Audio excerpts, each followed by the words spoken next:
Assalamualaikum warahmatullahi wabarakatuh. Tabik pun, pemirsa, kembali lagi bersama saya Rista Putri di edisi Baca Koran. Baik pemirsa, informasi terkini dilansir dari lampunewspaper.id dengan headline ada 335 kasus diare di Bandar Lampung selama Maret hingga April 2024.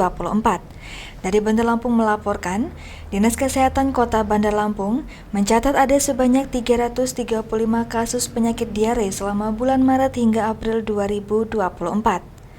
Jumlah kasus diare yang ditangani di Bandar Lampung selama bulan Maret hingga April 2024 atau periode Ramadan dan Lebaran sebanyak 335 kasus, ujar PLT Kepala Dinas Kesehatan Bandar Lampung, Desti Mega Putri, Rabu 24 April 2024.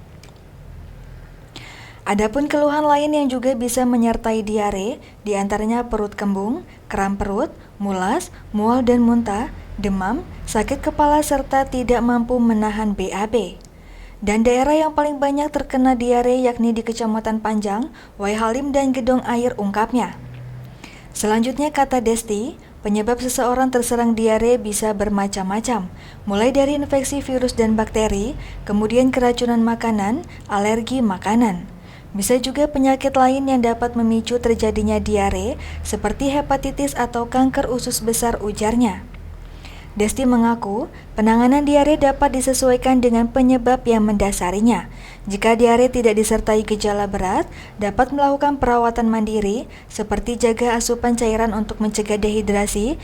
Cairan yang diberikan dapat disesuaikan dengan usia penderita, misalnya air putih, oralit, jus, kaldu, atau perbanyak konsumsi makanan yang mengandung banyak air seperti sup.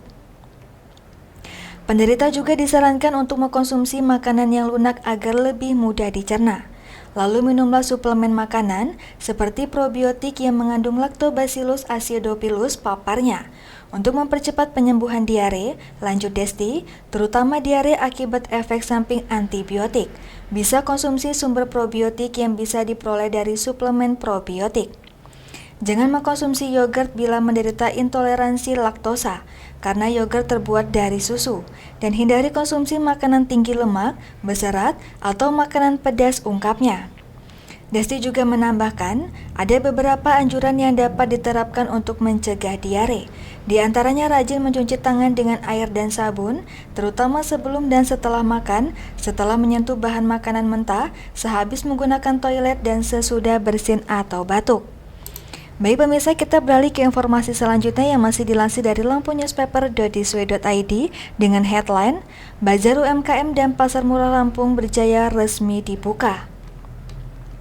Dari Bandar Lampung melaporkan, Ketua Dewan Kerajinan Nasional Daerah Provinsi Lampung Riana Sari Arinal secara resmi membuka kegiatan Bazar UMKM dan Pasar Murah Lampung Berjaya tahun 2024. Dalam rangka HUT Provinsi Lampung ke-60 dan Hari Konsumen Nasional di Lapangan Korpri Kantor Gubernur Lampung, Rabu 24 April 2024. Riana Sari Arinal mengatakan bahwa Dekranasda Provinsi Lampung terus mendorong sektor perindustrian dan perdagangan menjadi salah satu sektor yang sangat potensial dalam terwujudnya capaian visi dan misi pemerintah Provinsi Lampung. Sektor ini harus terus didorong dan dikembangkan agar potensi yang dimilikinya dapat dimanfaatkan secara optimal sebagai penopang perekonomian daerah, pengingat kontribusi para UMKM terhadap perekonomian daerah cukup besar, ungkapnya. Menurut Riana Sari Arinal, ke depan akan banyak sekali tantangan yang dihadapi oleh sektor UMKM. Oleh karena itu, Dekranasda Provinsi Lampung bersama dinas atau instansi terkait terus berupaya mendorong sektor UMKM agar maju dan berkembang sehingga mampu mewujudkan perubahan yang lebih baik pada sektor UMKM. Kalau UMKM kita maju, harapannya Provinsi Lampung dapat menjadi pusat UMKM nasional dan dunia yang betul-betul berdaya saing global, dan yang jauh lebih penting adalah kebanggaan kita sebagai bangsa Indonesia, tuturnya. Marilah kita jadikan kegiatan ini sebagai momentum untuk terus berjuang dan berkarya, mengukir sejarah membangun masyarakat Lampung yang semakin berdaya saing, dan kita semua dapat menanamkan semangat dalam menjalani rutinitas pekerjaan setiap hari, tutup Ketua Dekranasda Provinsi Lampung. Sementara itu, Kepala Dinas Perindustrian dan Perdagangan Provinsi Lampung Evi Padmawati dalam laporannya mengatakan bahwa maksud dari kegiatan ini untuk memfasilitasi pelaku usaha UMKM dalam mempromosikan produk yang dihasilkan agar lebih dikenal oleh masyarakat luas sehingga permintaan pasarnya akan terus meningkat. Selain itu juga untuk mendorong UMKM agar dapat meningkatkan kualitas dan melakukan diversifikasi, inovasi produk serta meningkatkan nilai tambah yang diperoleh. Kegiatan ini juga diharapkan dapat turut menggerakkan ekonomi masyarakat, mendorong produksi UMKM, menyerap dan bisa menahan laju inflasi di Provinsi Lampung, ungkapnya. Baik pemirsa, demikian edisi Baca Quran hari ini. Sampai jumpa di edisi Baca Quran selanjutnya. Saya Rista Putri, pamit undur diri. Wassalamualaikum warahmatullahi wabarakatuh.